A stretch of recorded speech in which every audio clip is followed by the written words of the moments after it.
2 on page 87. 87 in your books.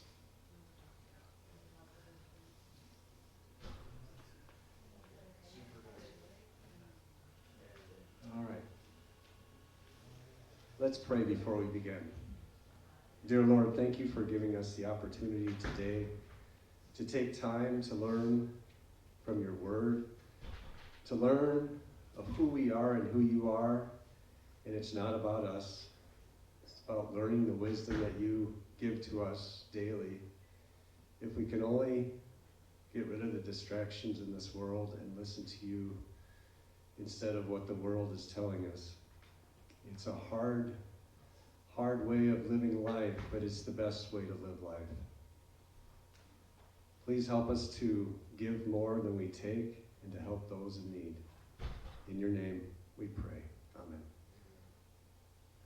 So, Roger is sick. He's probably got the sickness I had a couple weeks ago. I had the flu a couple weeks ago. Yeah, so that's what they said yesterday. They had the stomach flu. yeah, which is not good. No. That's the niceness of having viruses. We pass it amongst each other very easily, and we don't realize. That's So- cold virus. Page 87. We are going to talk today about the inspiration for worship. I had the fortunateness of Roger asking me to sub today, and I always like subbing because it's kind of nice. I feel like last minute, you get thrown in the spotlight. But the wisdom that I've recently learned in the last few years is the fact that it's not about how well we do something, it's about our willingness to do something. So think about that. That's wisdom. It's not about how well we do something, it's about our willingness. God's not waiting for us to be good at everything we do. He just wants us to do it. That willingness that some of us struggle with. That's the point that it's kind of making sense to me the older I get. It's just the willingness to do what we have to do. So on page 87, at the very top, the point, God's goodness and love lead us to worship him. Okay, the Bible meets life. We've all seen it 1,000 times watching football games. I don't know if you guys have watched football or not, but a player makes a phenomenal play and returns to the sideline. He's engulfed by his teammates and coaches. As the celebration winds down after all those high fives and stuff, the player recognizes that there's a television camera is on him, and almost every time he looks at the camera and he says, "Hi, Mom." I think that's actually true. It doesn't matter that Dad taught him everything he knows about football. In the moment when the world is watching, Mom is the one who gets the greeting. Why? Makes you think, why is that? Why does Mom get it? Interesting point. It's natural to respond to the nurturing we get from our mothers.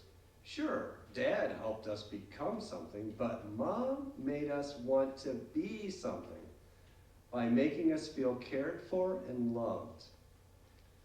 But even our mothers don't care for us like God does. When we remember God's compassion and faithfulness that goes back to the beginning of time, we want to let the world know about his love. And when everyone is looking at us, we want to be seen worshiping. Good point.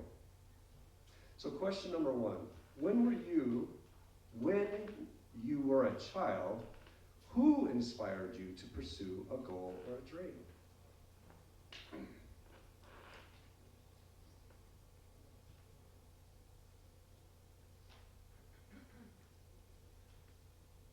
I can go around the room saying your name. Don't be afraid to throw something out. I ain't got nothing. Oh, yes, you do. No. I would say my dad. Your dad? Yeah, Okay. Definitely. Definitely?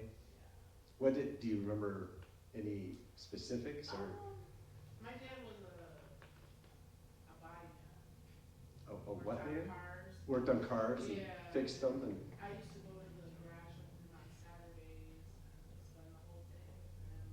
wow. And his work ethic was just amazing to me. And I don't know, I just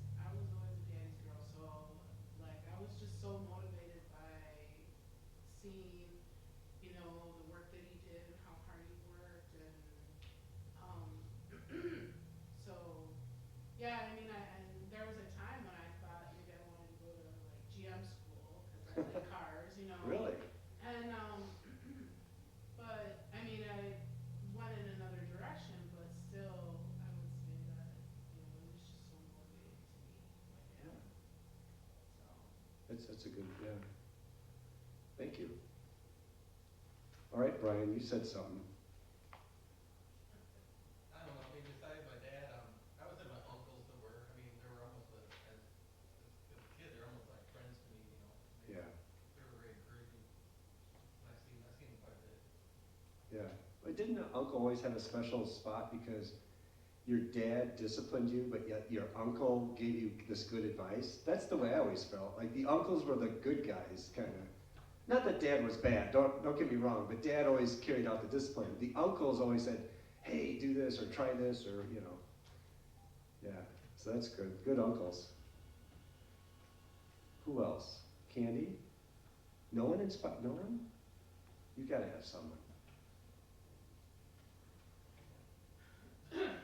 Were you guys, was anyone in a club or anything? I remember my Boy Scout leaders as a kid. Girl Scouts too.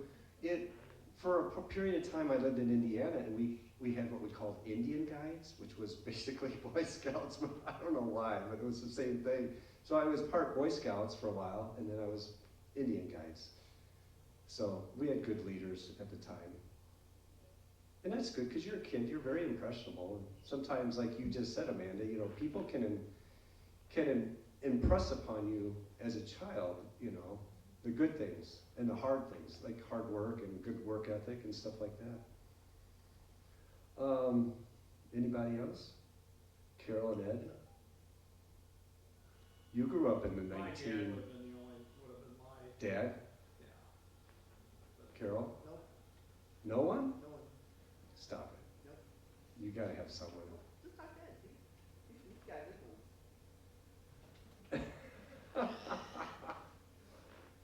Inspirations? Well, I think we have a lot of people in our lives that we sometimes don't even realize that inspire us, just by a few words here and there too sometimes. You know, if you sit and think about it for a while, you'll find people. I mean, I think that's the motivation that keeps us moving in the right direction sometimes.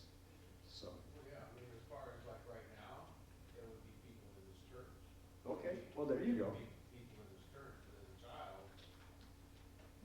I know the question is a little, yeah, it says child, but we continually Yeah. are encouraged by it. but I mean, you know, there are people in this church Right, who I look up to. sure. You know, who I look to work towards being a better, you know, Yeah. a better Christian, things like that, you know. Well, isn't that the best way to be a better Christian, is look at the examples that are Yeah. for us? I mean, we look at Jesus, but we also look at the humans that are around us. Yeah, And sometimes the ones that we respect, we try to get closer to Jesus, kind of like through them, in a sense. We learn from them.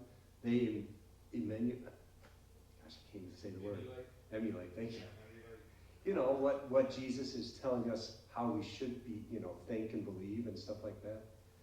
Instead of going out and, you know, listening to our friends or our friends who want to watch football all day, and, you know, the things that the Oh, world yeah. wants you to do. yeah. So, Yeah, I try to avoid those people because if I rode with those people like I did when I was younger, no. yeah, good point. It's a matter of time before you get in trouble. I know.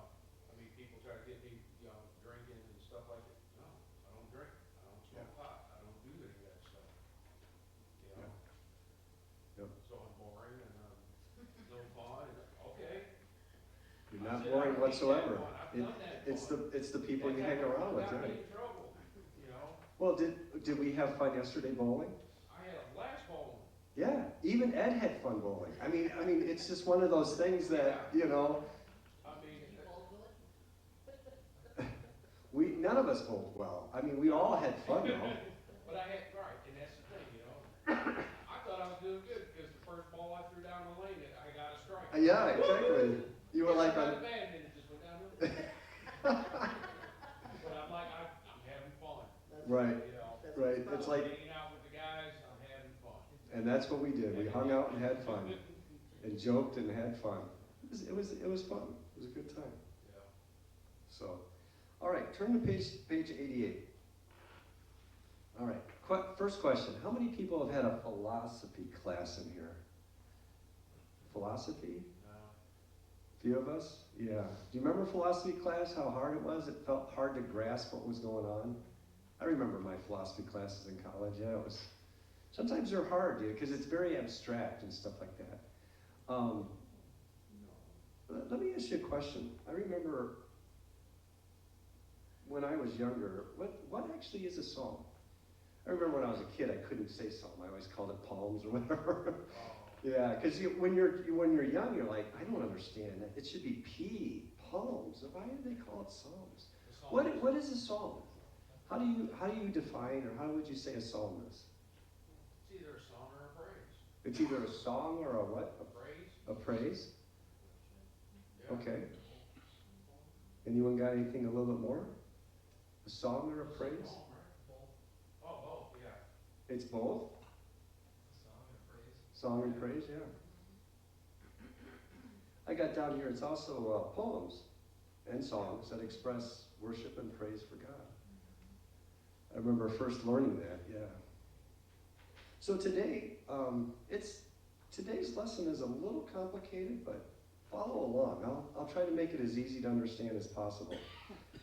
I'm going to do something a little bit different. So everyone take a second and read Psalm 25, verse 4 to 7. Read it to yourself first, where it says, make your ways known.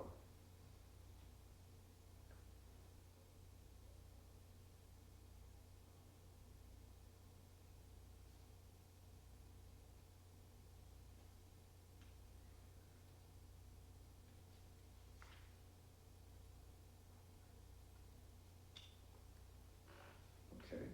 All right, now we're going to read it out loud. Brian, can you read the first one?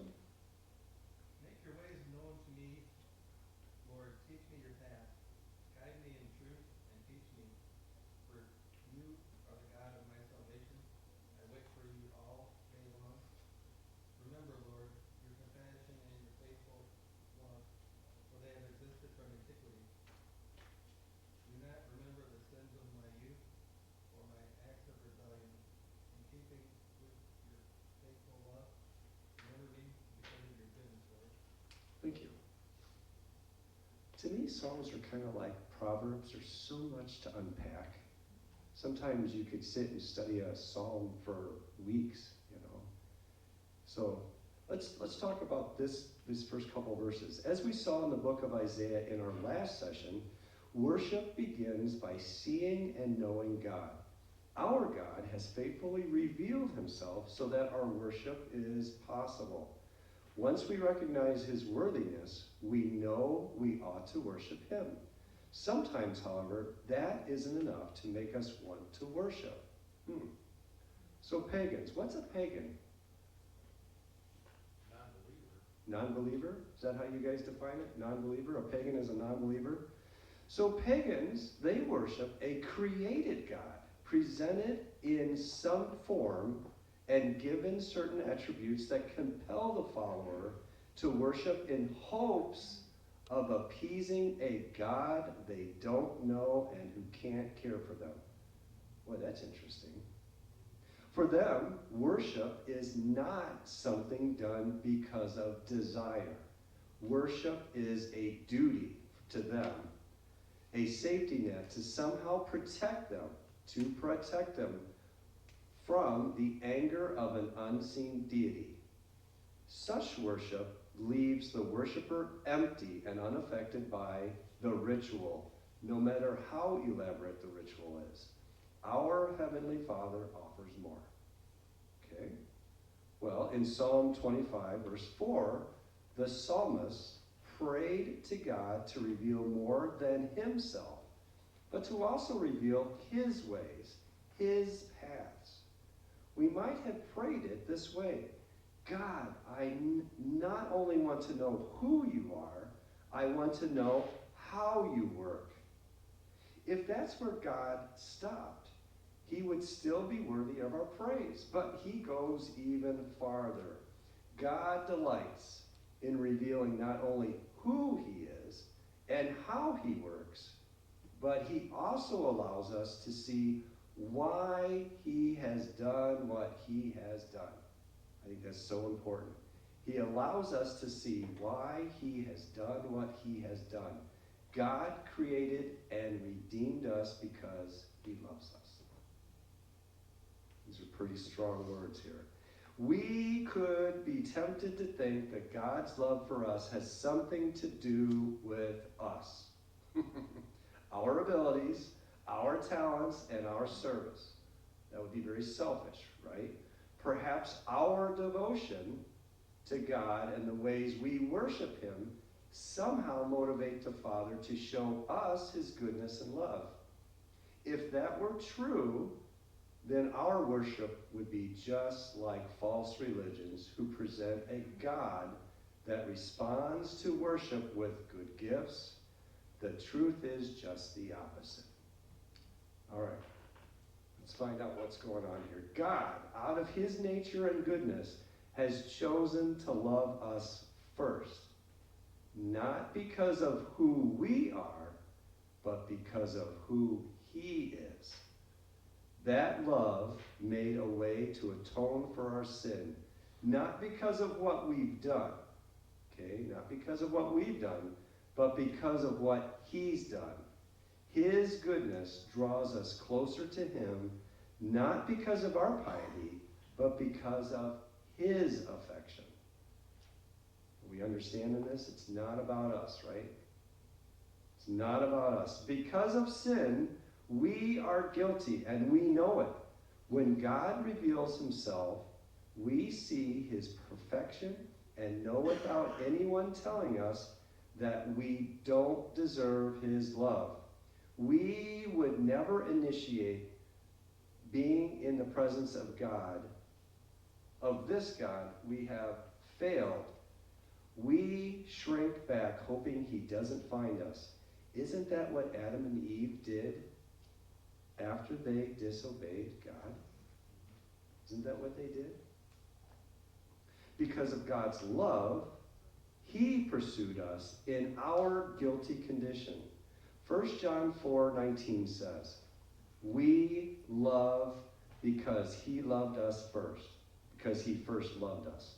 He didn't wait until we had our act together. This is what I'm talking about. He didn't wait until we got our act together. He loved us first.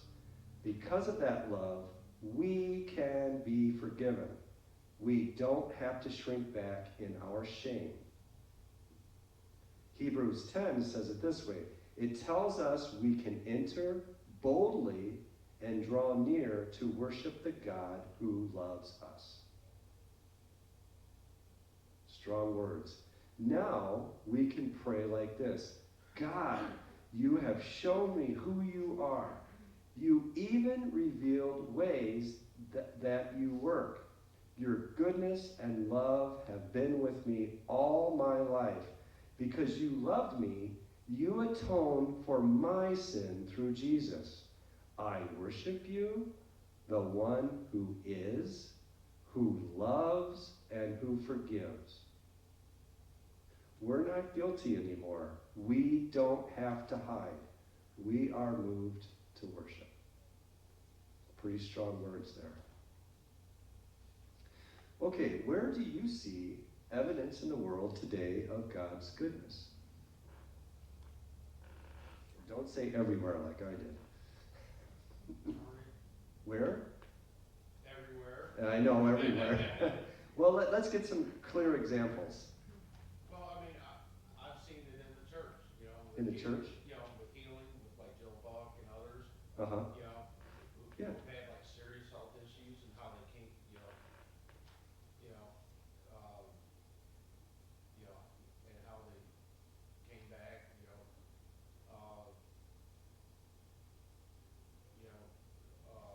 yeah. Okay. That's where, you know, I mean, there's other examples, but that's Okay. the main one is like seeing people being healed.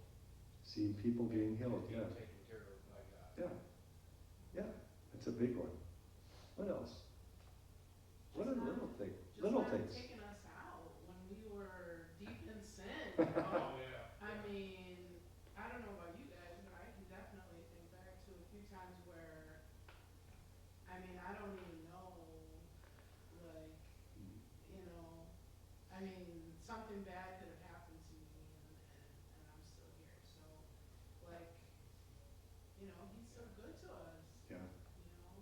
And sometimes we can't comprehend it too, right? Yeah. Yeah. Yeah, doesn't matter.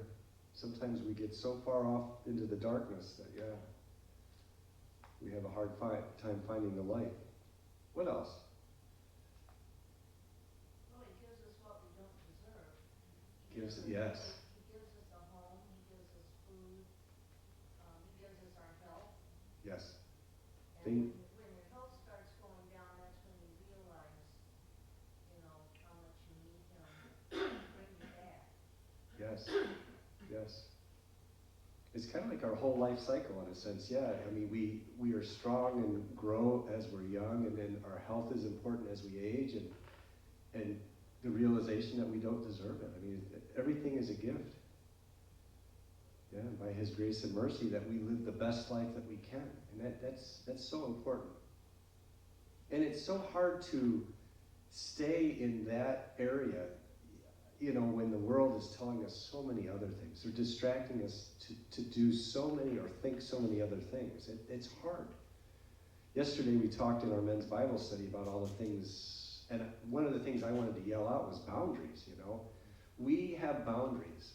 We let things into our lives. That boundary is a wall. It's permeated, Do we let bad things come in, or do we, let good things in? What do we believe? And the world is constantly hitting the boundaries of us, telling us what we should do, think, believe, act, etc. We as Christians have to fight against that and say, don't let those bad things in, basically. And that's all about boundaries, is not letting the beliefs of the world into our thought process. And that's hard. I mean, because we grow up believing, we grow up believing what the world thinks. And then one day, all of a sudden, we have an epiphany, and we start, oh wait, maybe this isn't right, And then that's kind of like your faith journey in a sense. You have that epiphany, whether you're a kid or a young adult or an adult, Just, there's no exact timing, But once you get on the road, I mean, then hopefully you stay on the road, because the world is going to try to knock you off that path, And that's the thing that's the struggle that we live in. So,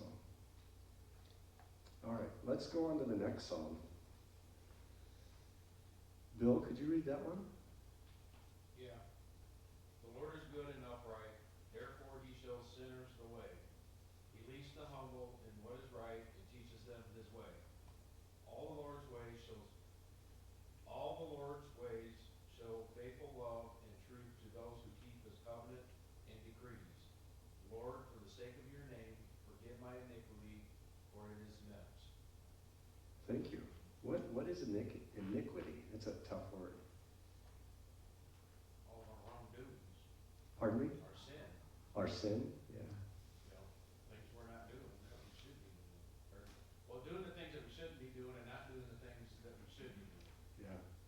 Yeah, our wicked nature, right? Yeah. All the things, our immoral behavior, right? Like the things that, I always like that word. It just is a unique word, iniquity. So, it's always good to define things so that we can understand them better. In this section of the psalm, we see a unique characteristic of God that stirs us in our worship. God is good. Because of his goodness, he desires to direct us in our lives. Wow.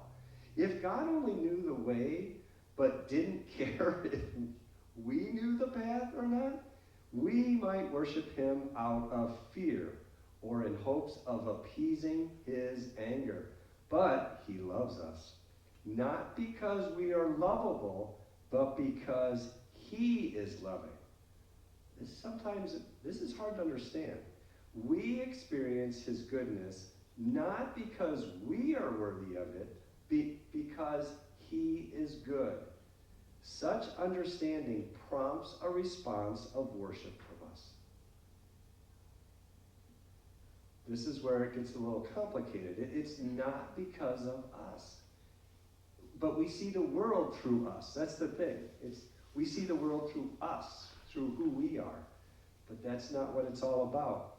Though available to all, many fail to accept the gift because there is only one attitude that enables us to receive his goodness. Notice the pattern in the text. He shows sinners the way. He leads the humble. Okay, that's important. He shows faithful love and truth to those who keep his covenant and decrees. The heart, excuse me, the heart that's proud and self-focused. There you go. We have hearts that are proud and self-focused, that fails to understand the need for his grace and forgiveness, will never come to know this gift. I got to read that again, because that to me, that's what the whole lesson's about. The heart that's proud and self-focused, that fails to understand the need for his grace and forgiveness, will never come to know this gift. One could understand all there is to know about God, but without acknowledging our desperate need for him, he or she would continue in self-sufficiency. That's what the world tells us. We are self-sufficient. The appropriate RSVP to God's invitation starts with understanding this: we are sinners. The only way we can come to him is in humility, because he is over everything. We pursue obedience. Those who respond like this are the ones who will know the goodness of God. There you go. First hurdle. We have to, the only way we can come to him is in humility. But the world teaches humility is not that good, doesn't it? It's a weakness, which is not true whatsoever. At this point in verse 11, David gave us the answer to a very important question. Why does God choose to do this? Our human nature could assume we deserve his affection from our Maker, and that God's plan to redeem fallen humanity reflects our intrinsic value. Nothing could be farther from the truth. The glory of this miraculous transaction belongs only one place, with God himself. And forgiveness reflects who God is, not the worthiness of the ones forgiven. That's interesting, yeah. Verse 11 removes every other assumption. For the sake of his own name, God forgives. And the immensity of my guilt only brings even more glory to his name. Years ago, my wife and I walked the road of breast cancer together. After an extensive surgery that was successful, we were facing the reality of a hospital bill we would have to pay that would take years. On the day she was discharged from the hospital, a message came to me that the business manager of the hospital wanted to see me in his office. He was the last person I wanted to see, but I found his desk and waited for his arrival. He came in with news that I found hard to believe. A private foundation that supported clergy with medical bills had heard about our situation and informed the hospital they were going to pay off her debt. The forgiveness of a financial debt is one thing, but the forgiveness of our sin debt is infinitely more, isn't it?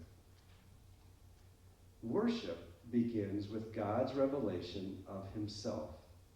If that was all we had, we would still be compelled to worship. He is God and he is good. Then forgiveness takes us to a new place. We are overwhelmed at who he is and what he has done for us. When we focus on that, we are inspired to worship. Some heavy words here. Question 3. Why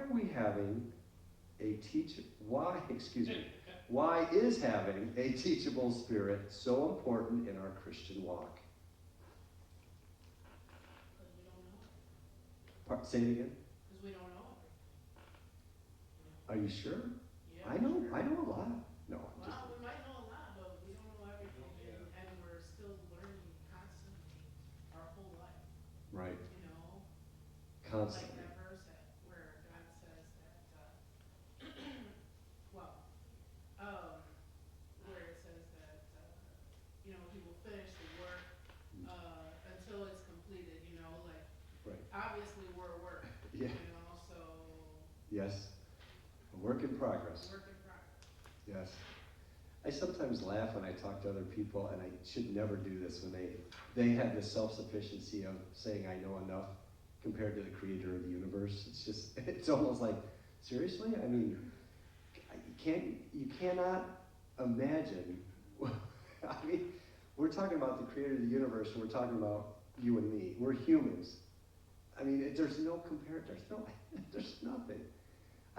Sometimes I don't understand how people don't truly understand that. I mean, they live in a world where they think they can do, and they believe, and they can survive, and it's all about me. I can do what I need to do.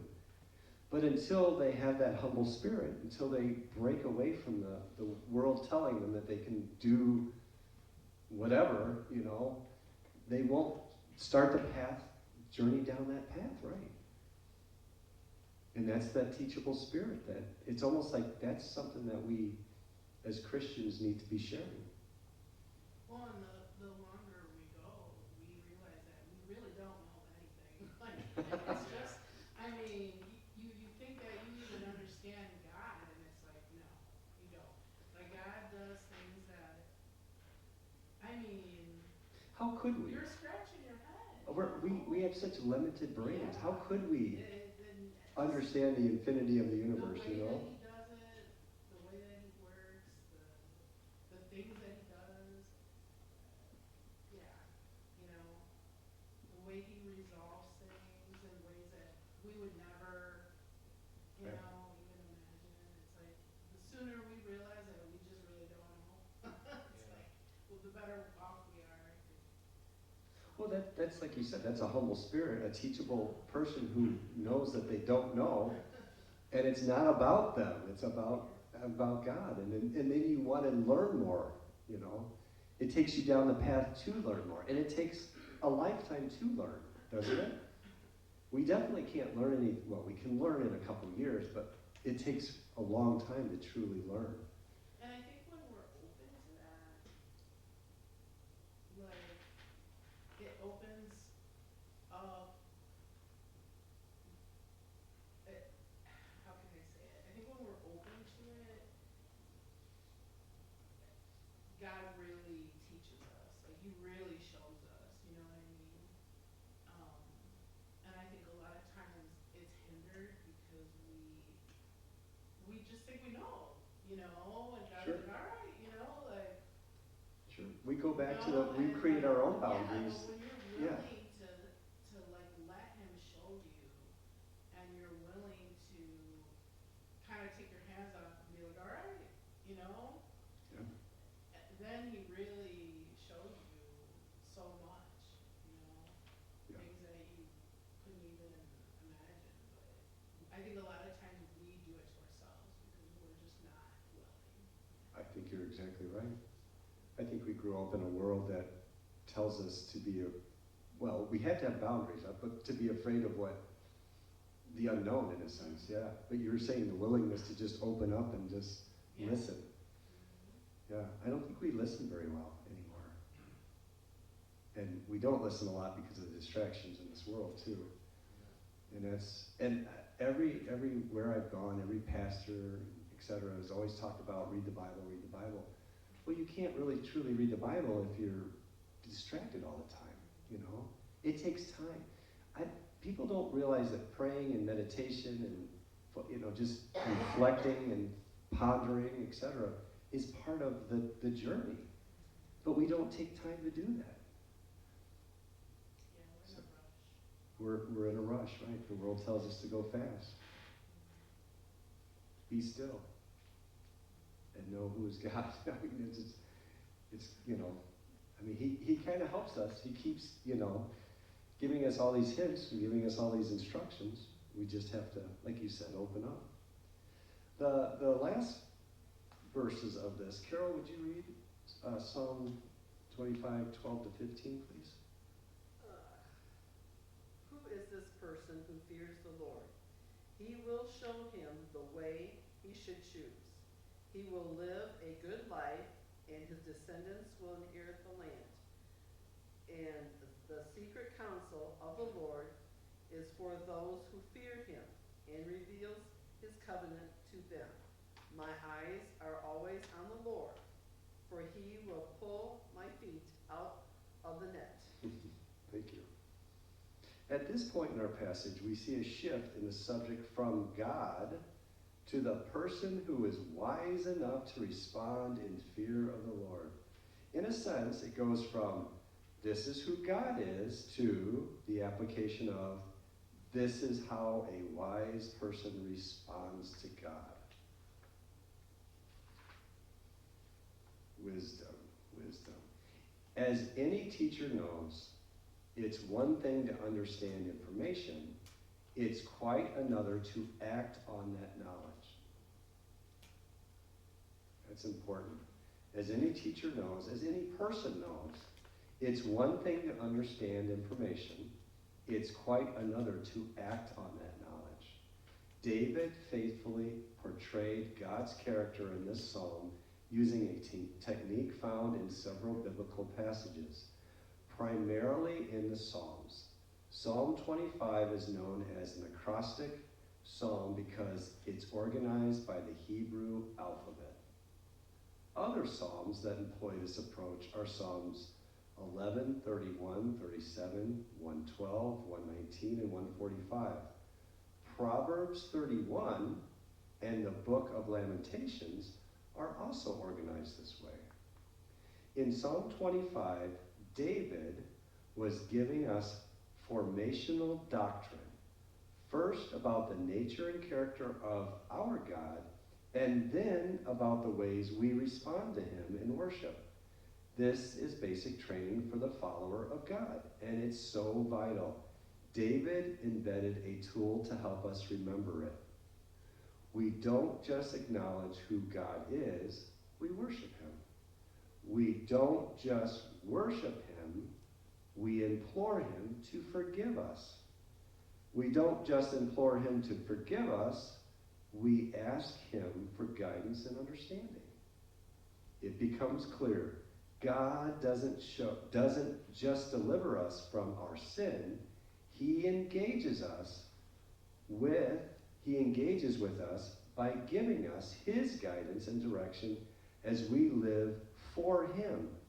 We worship him for what he has done, but we also worship him for what he is doing now. He is helping us. Like you said, Amanda, he is helping us, guiding us, directing us. So question 4 is, how can the fear of the Lord lead to a good life?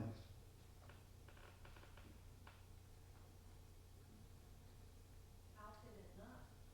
How can it not? You answer a question with a question. That's interesting. Boy, this could be very philosophical here. What do you mean? Can you explain? Well, if we follow him and do what he wants us to do, he's not gonna lead us into bad things. He's only gonna do good things for us. Sure. There's never a fear of him taking us down a dead end or something, leading us off the path. I mean, there's never that fear. You just have to follow, right, is what you're saying? Right. Okay. I always like to think, like I was saying earlier, to me, my dad was like the man. I mean, I loved my dad very much, and he was a really good dad, but you know what? My father is the ultimate father. And, I did fear my dad, and my earthly dad. But, Sure. I do have a healthy fear of the Lord, because I do have a tendency to, stray. So I check myself, I remind myself that, I need to, follow I will kind of feel like I will fall back in some areas, and I just remind myself that, I ask for forgiveness, and I just keep moving forward, because it's like what we were saying, you're like work your whole life, Yeah. just, but he's always gonna only, lead you in the right way, so. But that's a comforting feeling, knowing that he is always going to lead us in the right direction. He's not going to lead us in a direction that is for something other hidden motive or something like in America, someone's always got a motive to do something, whether it's make a buck or get you to vote this way or get you to do something. That's not what God's doing at all. So that's a good feeling. So, all right, let's go to the last section here. Every day we are faced with many decisions in life. Every single day. We need wisdom and direction. While the world careens into chaos, we are called to be a steady witness to God's faithfulness and love. Think about the most amazing gift you've ever been given. It's hard, isn't it? It's the most amazing gift. I'll share mine in just a second. What was it about the gift that made it amazing? Did it reflect a deep love for you, or a total sense of knowing you and your needs? Was it the timing of it that made it so special, or the sacrifice required of the giver? So my gift, and I had to think about this. I've been given many things in life, but I remember when I was in high school, and I don't know why, I was part of the German club, and I had German class. Ich spreche nicht so gut now. I don't speak German very well, but I wish I kept with it. It's one of those things if you don't speak a language. And they offered a trip to Germany. Now, this is back when it was East and West Germany. It's back in the 80s.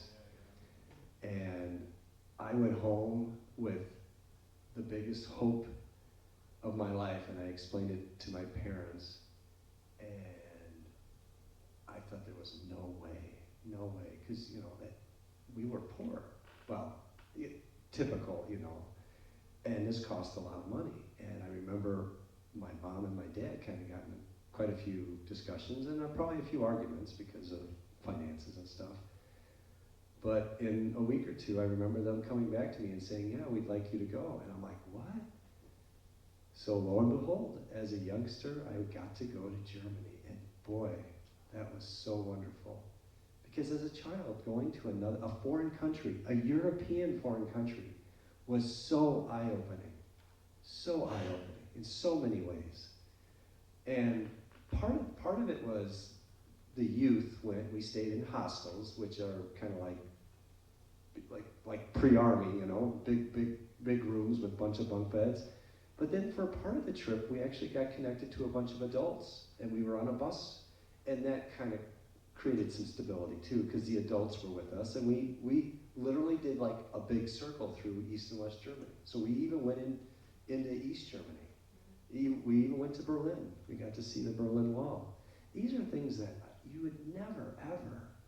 I'm a kid, and I'm going to see these cool things in the world. I thought that was so neat. So the sacrifice that my parents made for me to do this was just eye-opening, and I'll never forget it. So that was back when I was a child in the 80s. So, does anyone else have an amazing or gift that you want to share?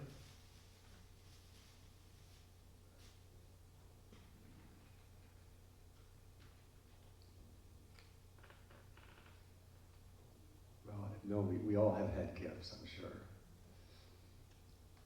Yes. Well, let's go on. Recently, my son gave me a long essay chronicling his growing up years and acknowledging the investments my wife and I made in his life. He added it to a beautiful piece of art that displayed a message from the writer T.S. Eliot. I was moved to tears as I thought about the investment of time he had put into such an expression. His gift prompted my response. God has given us the greatest gift of all, himself. He gave this gift for one reason, his glory. We didn't earn it and certainly didn't deserve it. The gift was given by the giver of all good gifts. James chapter 1, verse 17 says, "Every good and perfect gift is from above, coming down from the Father of lights, who does not change like shifting shadows." When we think about God's love, we worship. When we remember his forgiveness, we worship. And when we consider the ways God directs our lives, we worship. Question 5. What are some ways we can share our good life with others? Talking. Being an example. Be an example. That's probably the easiest. And, yeah, be a good example. What else? Just living it out. Living it out so others can see it. Giving and not taking. Helping and not hurting. What else? Sharing who God is, who we are compared to who God is. It's kind of like, and I think sometimes people don't come into faith because of their misconceptions. And I think sometimes it takes time to share and have conversations with people outside of faith to pull them in. You know, they're resistant to come in because of what they've thought or their misinformation that they've grown up with. So, and that's another good thing to do. So, all right, let's live it out. What are you going to do? What are you going to do? God's goodness and love lead us to worship him. Choose one of the following applications.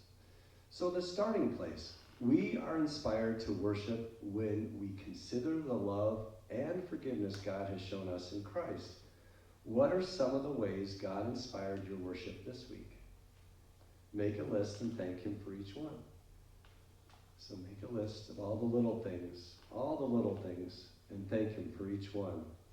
Of the growing place. We also respond in worship to his leadership in our lives as he lovingly guides and directs our paths. How did God lead you this past week? How did you respond to his leadership? Sketch out a map of where he has led you.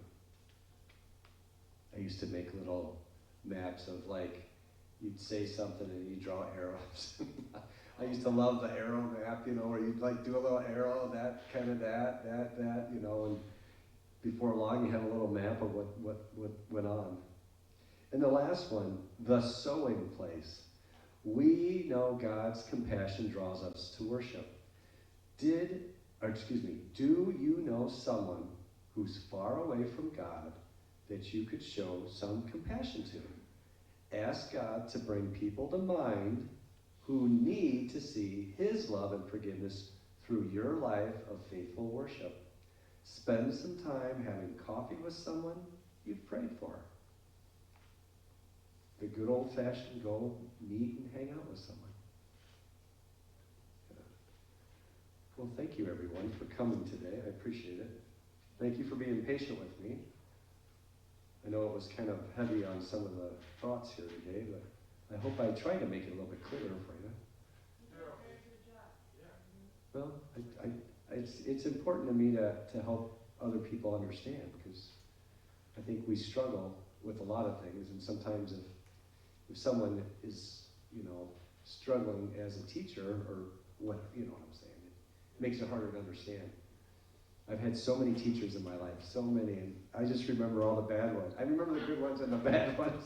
And the bad ones, really, honestly, they just didn't communicate very well. They just, you know, it felt like the Charlie Brown, blah, blah, blah, blah, blah, blah, blah.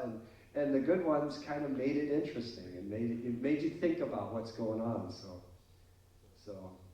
anyway. Well, thank you. We got a couple minutes. 1, 2, 3, 4, 5, 6, 7. There was only 7 of us today. And it's a warm day, yeah.